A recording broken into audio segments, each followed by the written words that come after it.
from Tillemans, ruled out for an offside earlier in the move. The second half saw a double save from Meslier. It saw a couple of vital saves from Daniel Everson and a goal line clearance from Victor Christiansen, and eventually it saw a Jamie Vardy equaliser. Vardy-esque, right-footed from the left of the penalty area into the bottom corner.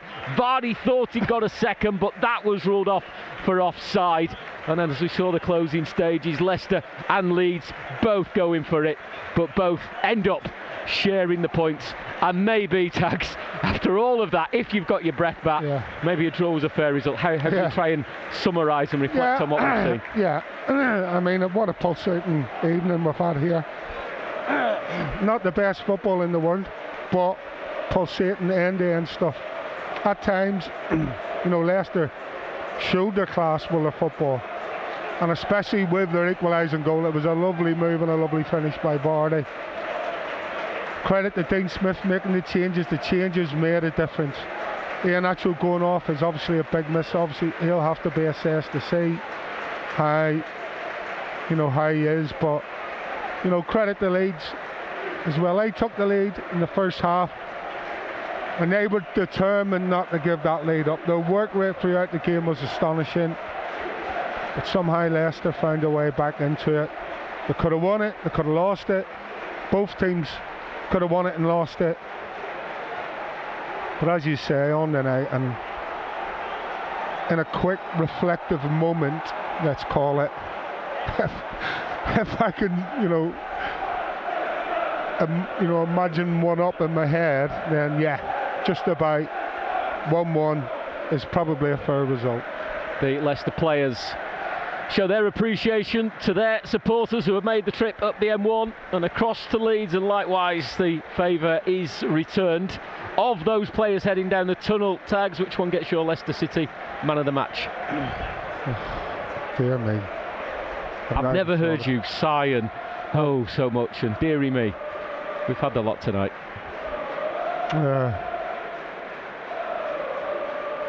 I'll tell you what, I'm going to go the keeper for that save at the end. There was a lot of decent performances. Kelechi Iheanacho in particular, I thought, but especially when he drops into that number 10. I really like him in there. But and a lot of good performances.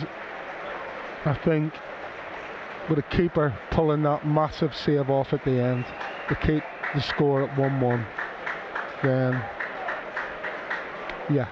he just nudges it for me. There is a buzz around Ellen Road as we hand back to the studio back at King Power Stadium. Dan, we're out of breath here. Tags might need a couple of minutes. Full time, Leeds 1, Leicester 1. You're out of breath, you two. We're out of breath here. We weren't even there, but that was a nervy, enthralling, exciting. I don't really know how to explain it, but everyone needs to take a breath, really. We've got to somehow talk about that for 20 minutes. Yeah, the game was petering out for Leicester, weren't it? Like, nothing was really happening until the subs came on. Vards and Patson coming on just to get that bit of pacing behind. Kelechi, dropping a bit deeper into the number 10. And obviously that's where the equaliser's coming from, with Kelechi picking it up, in that deep position, playing it through to Maddison. Maddison, giving it to Vards. That's where you want to see Vards in it, running onto the ball in the 18-yard box. What a finish. A great finish. That's vintage Vards, first time finish, straight into the side net, inside foot. Keeper had no chance, and those last 10 minutes, it could have been anyone's game, couldn't it? Obviously, Everson making two great saves, one hit him straight in the face, another one off Aronson, down low to his left, then cleared off the line by Christiansen as well. Bamford missing a sitter last minute. Vardy's goal disallowed. It was just going on. We just missed kicks, missed headers. There was everything. Yeah, we were just waiting for the next goal to go in. But in the end, 1-1. I think Leicester will take that. Not a defeat. You didn't want to go there and get a defeat. A point on the road is good, and we go into the home game against Everton. Unbeaten in 2, 4 points on the table. Potentially could get 7. Yeah, time will tell how good a point it is. Good point, isn't it? Really, because. Yeah. I mean, if you're looking at it, they're out of the relegation zone still, but obviously Forest and Everton got two games themselves, tough fixtures as well, so the onus is on them.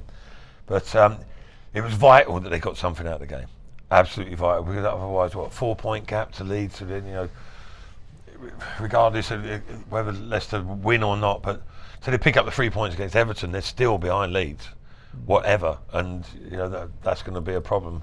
They give themselves more than a fighting chance, haven't they?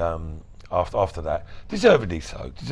Let's get it right. I mean, Leeds played a certain way because how they were trying to manage the game, you know, because they got themselves ahead, which is obviously vital and changes how you approach things. But Leicester deserves something out of that game. I think ultimately, listen, like we've all said there, it could have gone whichever way you want. It was all a bit harum scarum.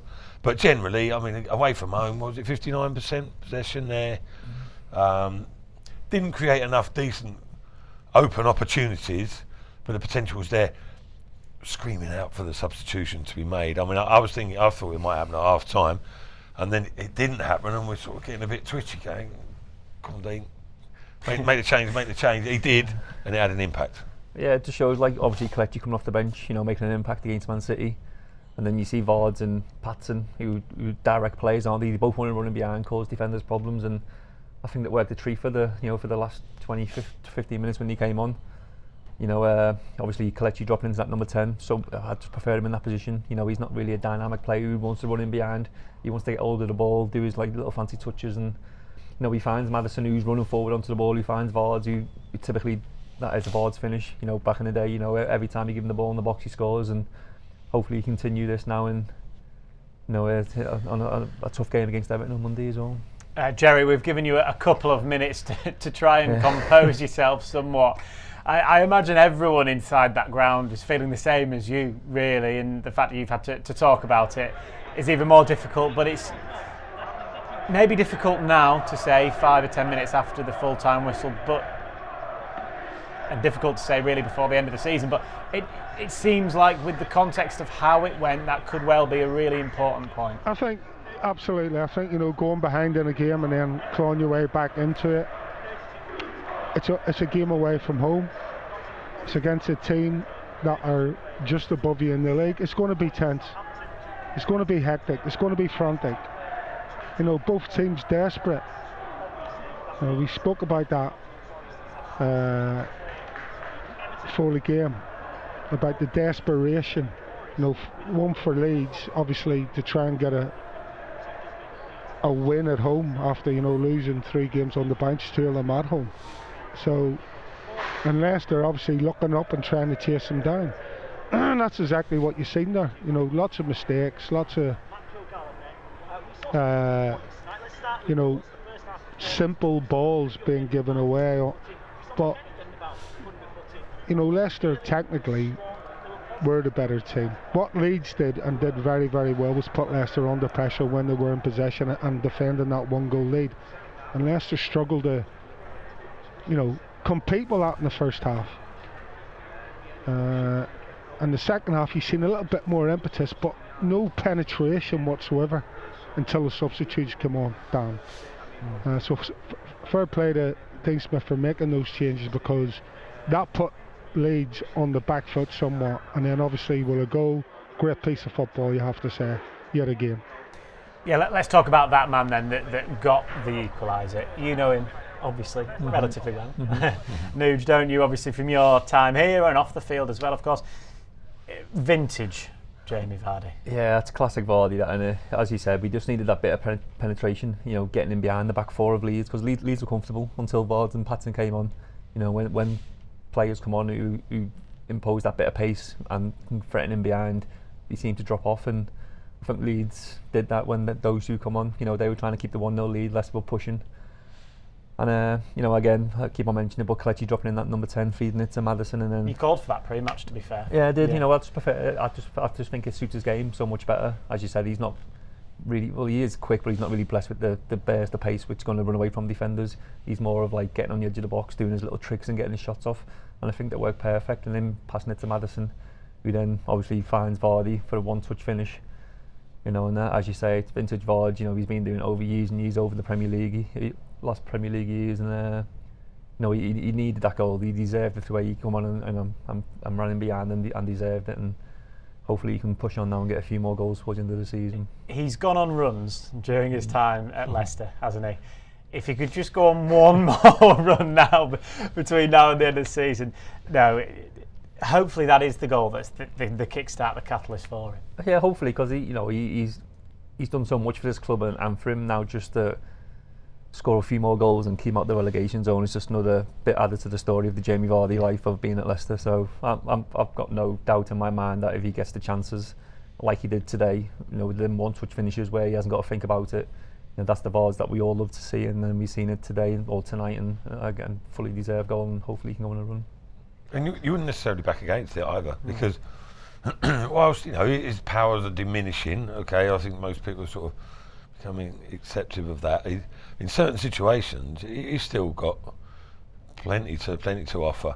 I mean, the lung-busting 40-yard almost sprints, runs into the channels and stripping past the defenders might not happen too often these days, but in enclosed areas, the timing of his runs has become excellent over the years as well. It was a little bit raw, but when he initially came all those years ago, but he's developed, and the timing, the angles, the movement that he's got is exceptional. And if he can be supplied the ammunition, I know even in those situations once or twice he has been off form. He has missed opportunities that you thought, ooh, you had to look in disbelief. Actually, he was like, Jamie Vardy doesn't do that. But that sort of form is not going to continue. So you wouldn't want a better man, which in that position tonight to stop that way. The pressurised situation, you'd put a fair few quid on Jamie to slot it away, and he did so.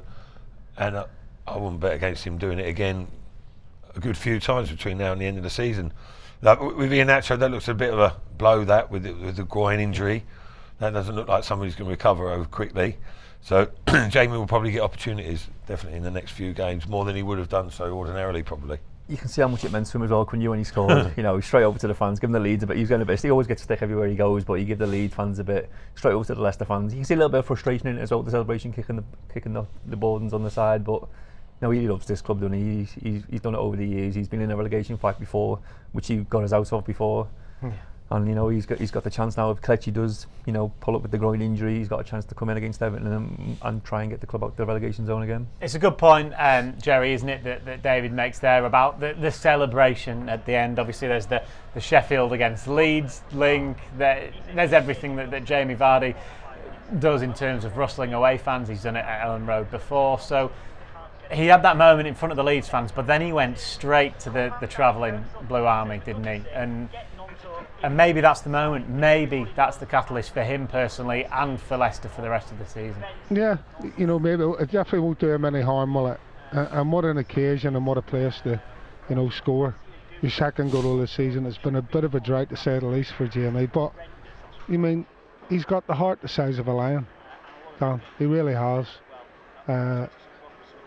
And you know what you're going to get when he walks onto the pitch, which not many managers can hang their hats on 11 players out in the pitch, but you can hang your hat on Jamie Vardy. It doesn't matter how old he is or what sort of form he's in. You know what you're going to get from him, game in, game out. And today, brilliant for him that he gets his goal. It was just a beautifully struck shot. You just caresses it with the inside of his foot. Little bit of bend on it, so it just goes inside that far post. Beautiful finish and a good bit of football. But yeah, it's a massive goal for the club. Never mind Jamie Vardy. And he celebrates only how Jamie Vardy can. He gets a stick and he gives it back to him, and it's almost like a calling card, isn't it, when he gets stick off of opposition fans. It's a case of, right, just watch this in a minute when I score. So we've seen it all before, and hopefully we'll see a few more between now and the end of the season. Huge credit, Jerry, as well has to go to Kelechi Iheanacho in the build-up to it. If he has, maybe we don't know, pulled his groin, whatever it might be, it certainly looks like a groin injury. To have the awareness to just play on and to just nudge it in the direction of James Maddison was fantastic. Yeah, as I say in commentary, I thought he'd pulled up for a free kick, And so I was expecting the referee to blow the whistle and not play the advantage, because he did it all night, the referee. But obviously it looks like his groin to me. I might be wrong, but it looks like a groin thing. But yeah, when he's pulled up, you're thinking, oh no. But what he didn't do was go to ground. And then he seen the run of Madison, thought, right, if I can just get this ball to him, we've got a chance. So fair play to you, Nacho, for that. Obviously that was the last thing he did on the pitch, and it ended up with a goal. But I really like him in there, I have to say. You see him with him playing up front. He's not somebody that likes to run the channels. He doesn't come across when the ball's in the full-back areas and make those channel runs into the left or the right hand channels, which the likes of Vardy will do, and Patson Daka. You seen Patson Daka tonight. All he wanted to do was to have that ball in behind and stretch the line, and it caused Leeds all kinds of problems. So yeah, Kelechi, I just think just suits that role a little bit better than playing up front on his own. But a crucial assist, if you can call it, or partial assist. Did you think, Chad, just back to like the substitutes there, although you touched upon it quickly, I thought as much as anything it was like, one, the ability that the substitutes provide, but also sort of mentality as well, a different approach, because although Leicester never really got ruffled tonight, I didn't feel, despite the scoreline, but like you said, it was all on the periphery a little bit, wasn't it, Tags? And they weren't penetrating. And a little bit timid from certain individuals, really, I felt, considering the seriousness of the situation. But Daka comes on, he's got deficiencies in certain areas of his game, certainly, if he's playing out wide or whatever, but to come on, his game, I'll give him that. He'll have a go for you. You ask him to do a job and he'll try his utmost to do it. Jamie Vardy's we all know what he's all about.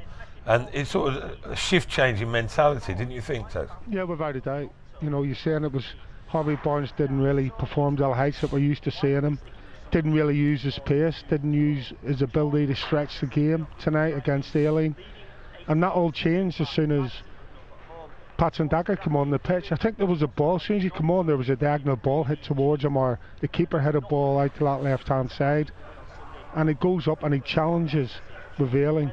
It doesn't let him get a free header, and Leicester, I think, picked up the second ball and went from there.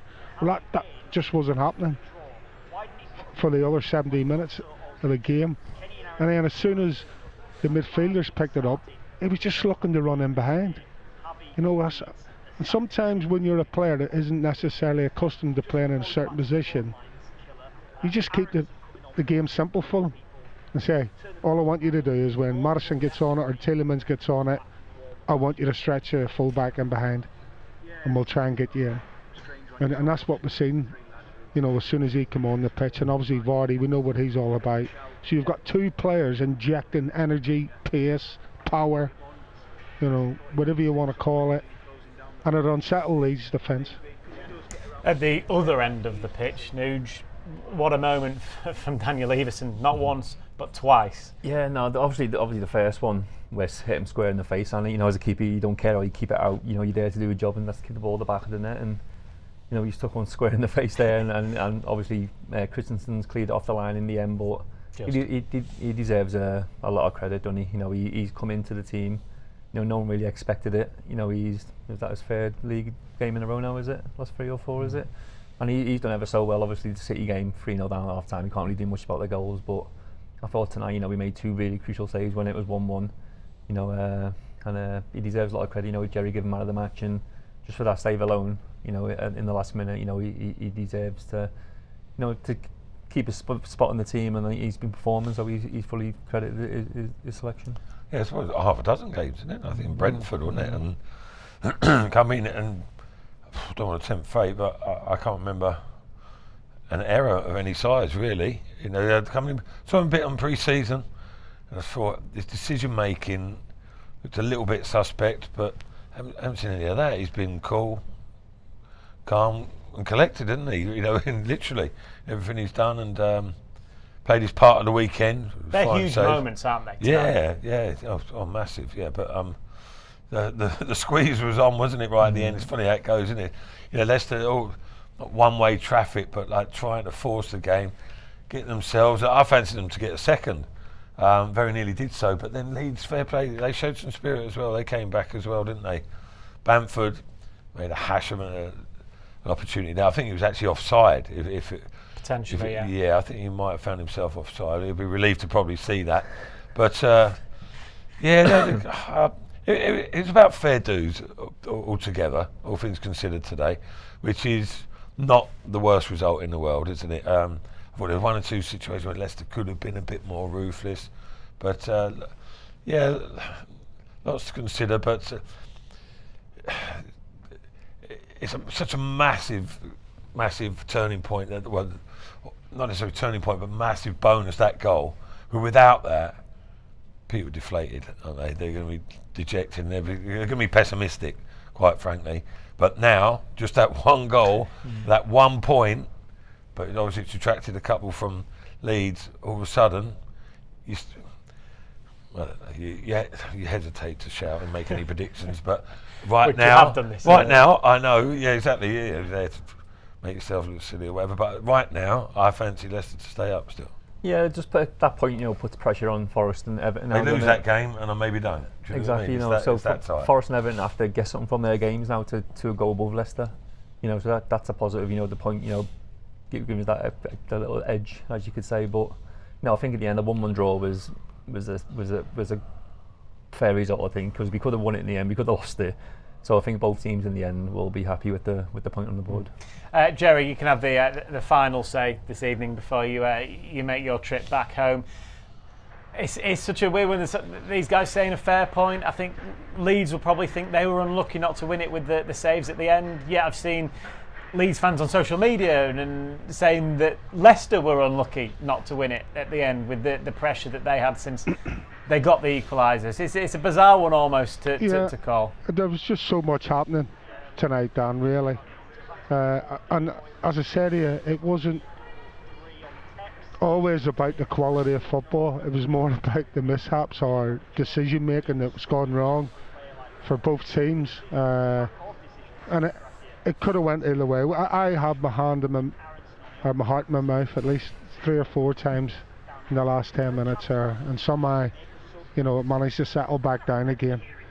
So yeah, you can analyse the game as many ways or have as many opinions on who should have won and who shouldn't have won. But I think overall, both teams won't be happy with a point, but both teams have got one, and it could be vital and it could be crucial. Thank you very much, Jerry. Thank you very much to David and to Matt as well for their company this evening. We've got plenty more coming as the games are coming thick and fast, of course, for Leicester at the moment at the very, very end of this season. Just 5 of them to go. And that starts with that massive one on Monday evening against Everton. Before that though, LCFC women are in action. You can watch them a Matchday Live, of course. They're playing Liverpool, a huge game for them at the bottom of WSL as well. That's live from 2 p.m. on lcfc.com and YouTube, so do tune in for that. Then it's Monday, that massive one, from 7 p.m. David Nugent is a guest that evening as well for that. And if you haven't had enough of David Nugent, both tonight, that Monday, then there's a podcast available with Matt and Jerry in conversation with the 2-time championship winner, as you corrected me earlier on. Loves it, doesn't he? Yeah. He loves a bit of attention. You can watch that full conversation on YouTube. I'll get it wherever you get your podcast. It's a very good listen. But yes, thank you to the 3 of them this evening. Thank you for your company as well this evening on what could be a pivotal evening for Leicester and a pivotal vintage Vardy equaliser with just 10 minutes to play. Good night.